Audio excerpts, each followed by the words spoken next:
No.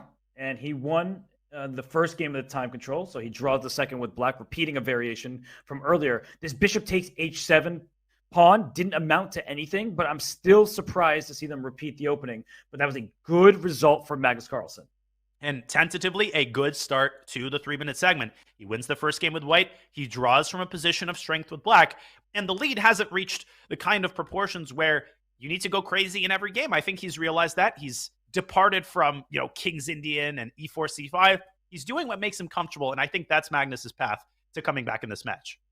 For sure. He doesn't need to take huge risks at this point. So much time is left in the match. Let's remind everybody, there are 45 minutes. You see the top left of your screen remaining in the 3-minute plus 1 second increment time portion. After that, we get 30 minutes of bullet chess. So many games remain in this match. Magnus does not have to just throw everything at Hikaru just yet. Absolutely not, but he might have to throw something at Hikaru. They've had this pawn structure before. That game ended up in a very heated draw.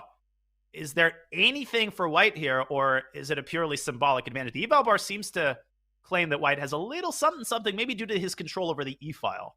Don't play knight c7 here. Bishop takes knight, queen takes queen e8 would be check and mate. So watch out for your last rank.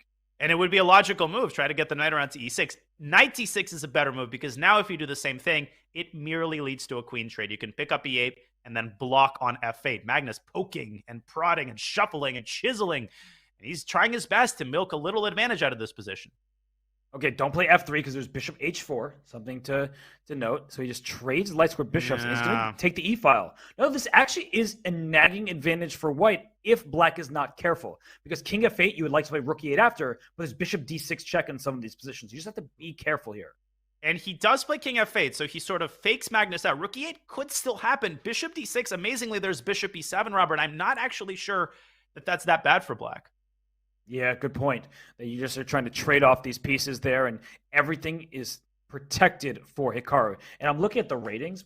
Hikaru 32-17, Magnus 32-13. They're 4 rating points apart. They will jockey for position on the Blitz leaderboard. So I think the big question here, if we pull up an analysis board, we won't do that a lot, we promise, in the 3-minute segment. But real fast, g3, rook e8, bishop d6 check, bishop e7. The question actually is the pawn endgame totally lifeless? Probably the answer is yes, but these pawn endgames can be deceptive. I was also thinking about a move like bishop e5 here, but black just pushes the bishop away and then moves his bishop back to d8. And if you go back to d6, there's just king f7, Robert. So I feel like this is hope chess. I think rook e8 is unstoppable, and the advantage is going to evaporate. Good recognition from Hikaru Nakamura. Bishop d6 check may look scary at first glance, but it leads to nothing. So we're going to get a pawn endgame, king and pawn endgame that is, and there should be no advantage for white there. And something Hikaru does very well, Danya, is waste match clock. So g3 was played, by the way, that if there is a draw, he'll play it out for the full 50 moves. He's not just going to go and draw. And they're playing this line out. Now, bishop e5, f6. Of course, if white wants to draw, you trade everything on e7, but you're absolutely right. Hikaru is good at forcing that clock down.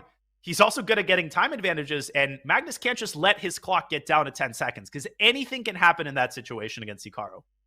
That's right. And I'm wondering why there's even any advantage on the evaluation bar for white. Why 0.4? If you swap everything on e7, the only difference is that white is upon g3 and black's king is a little bit more active. So why would white be better? That's the question I don't have the answer to. And bishop f4 played, bishop f6, we might just see a draw. And Hikaru just adhering to his strategy. He's up by 3. He could try to play that position. I think against anybody else, he would make a move like f6. But he respects Magnus, and he knows that as long as he holds his own with black and puts pressure with white, he'll be good. Decision time for Hikaru. And I think I saw Magnus' screen change for a second, so I feel like he looked at the camera and he saw Hikaru leaning back because Hikaru's going to waste time right now. Oh, he's going to wait for 2 minutes? I forgot.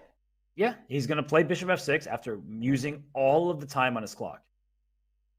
Yeah, he's just going to sit around, sip his whatever's in that stein of his, and this is going to double as a rest time for Hikaru. You can just see him totally relaxed there, looking up at the heavens, Beth Harmon style, and waiting for that clock to tick down. You know how in baseball, when you're going to walk a batter, you can just say, I'm going to walk them, so you don't have to throw 4 pitches, right? I don't really watch baseball, but yes.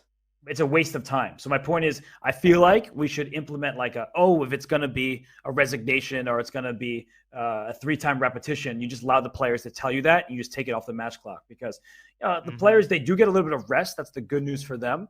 But I think it's hard to sit and just do nothing as Hikaru is going to make the draw. But we're just waiting for his clock to hit 1 second left. What do you think the stoppage time is going to be when this match hits 90 minutes? No, just kidding. No stoppage time in chess. Well, Hikaru has stopped the match as he waits. You can let 48 seconds evaporate and then call the timeout, end the game with bishop f6. He has measured it. He knows it's a 3-time repetition, and the game ends automatically. Fun fact, Robert, you'll co-sign me on this. Over the board, there's actually a very strict procedure for claiming 3-time repetition. You actually cannot make the move itself. You have to stop the clock, call over the arbiter, the tournament director, the person who makes the results official, and you have to show him the actual repetition on your score sheet. A lot of people don't realize this, and they actually miss an opportunity to claim a draw because of the improper procedure. Yeah, but I'm less preoccupied with procedure here. The draw